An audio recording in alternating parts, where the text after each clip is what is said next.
Captain John Alcock. Captain John Alcock, together with Lieutenant Arthur Brown, made the first non-stop transatlantic flight on the 14th of June 1919. During World War I, John Alcock was a flight instructor at Eastchurch on the Isle of Sheppey. John Alcock was born on the 5th of November 1892 in Manchester. He became interested in flying at a very early age and gained his pilot's licence in November 1912. At the outbreak of World War I, John Alcock joined the Royal Naval Air Service at Eastchurch as a warrant officer instructor. In December 1915, he received his commission as a flight sub-lieutenant. After 2 years at Eastchurch, Sub-Lieutenant John Alcock was transferred to the Greek island of Lemnos, close to the Turkish mainland. After a dogfight against 3 enemy aircraft, causing 2 of them to crash into the sea, he was awarded the Distinguished Service Cross. John's luck ran out on a bombing raid to Constantinople when an engine failed and he ditched into the sea. He was taken prisoner by Turkish forces and remained in a prison camp for the rest of the war. A letter John wrote home begins, "My dear Uncle Alfred, well, by now you will have heard we are prisoners of war and are very fit and healthy. I had the rottenest luck in the world. My propeller and reduction gear burst about 1.5 hours after I started on the raid. I tried to get home, but unable to.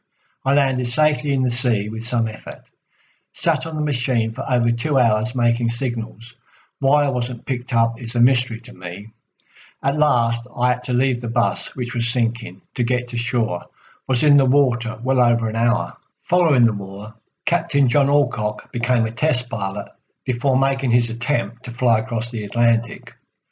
The Daily Mail had offered a £10,000 prize for the first person to fly non-stop across the Atlantic. Their aircraft, a converted Vickers-Vimy bomber, having been delivered to St John's in Canada in crates, was reassembled. On the 14th of June 1919, Alcock and Brown took off from Newfoundland on their record-breaking flight. Next day, after a flight of 1,890 miles, they landed heavily in a bog in Ireland. The flight wasn't without incident, as John recalls. We scarcely saw the sun or the moon or the stars. For hours we saw none of them. The fog was very dense, and at times we had to descend to within 300 feet of the sea. For hours the machine was covered in a sheet of ice caused by frozen sleet.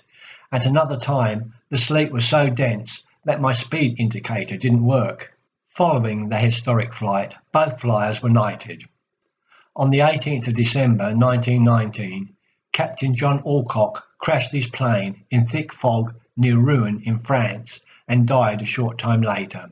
He is buried at Southern Cemetery, Manchester. Captain John Alcock, pioneering aviator who served at Eastchurch.